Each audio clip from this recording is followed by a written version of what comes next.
because plenty of states that we live in are doing the same thing, remove protected rights from women, disallowing them control over their bodies. So I just want to say, you know, I think part of the big problem that we have is our own hands are dirty.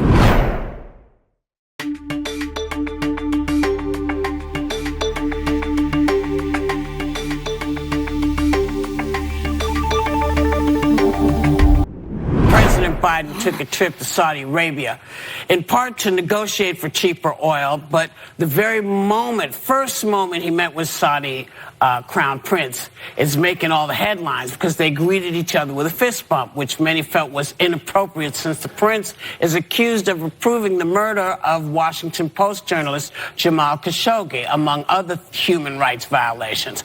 And it's so amazing to me because we do this often. We say we're not going to talk to these people, we're not going to do it, and then suddenly you're having to figure out how you converse with them because you've got to deal with them. But I just wanted to read something someone handed me, which was, unfortunately, sometimes you have to make decisions. That was me. I did just say that.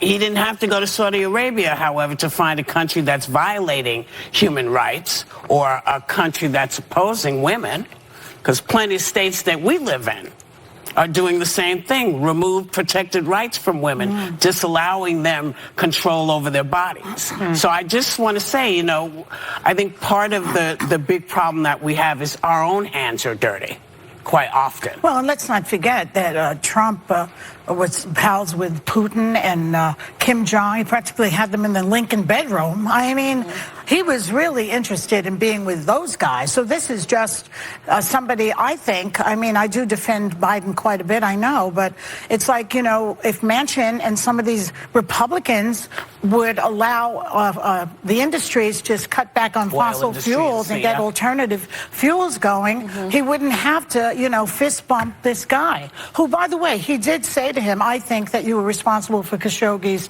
death. And the guy goes, no. And he says, well, I think you have. I mean, he did confront him. There's one more thing I want to say, because I do understand that, you know, that some 9/11 families might be annoyed with that, because the conventional wisdom is that those terrorists came from Saudi Arabia. So there is a personal feeling about it.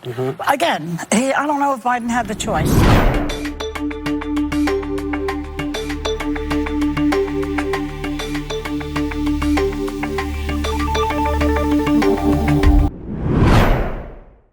And that's the thing. No, I don't agree with these Trump apologists that have no problem with Trump doing it. I had a problem when Trump did it, but I don't think that Biden gets a pass just because he's a Democrat, just because that he's a Democratic president. You know, I think that it's bad no matter how you look at it. And we shouldn't be here saying, well, Trump did it, so it's okay that Biden did it. It's just not okay. In my view, I understand that he was there because of the oil prices. I understand that we should be taxing American oil companies that are gouging Americans. That's really what we should be doing. But Joe Manchin. Yeah, that's what we should be doing. But the bottom line is, this was an unforced error. You know, the White House is saying, well, it's because of COVID he was fist bumping. Well, I don't know. He was shaking hands with people in Israel. He was shaking hands with people with the Palestinian Authority.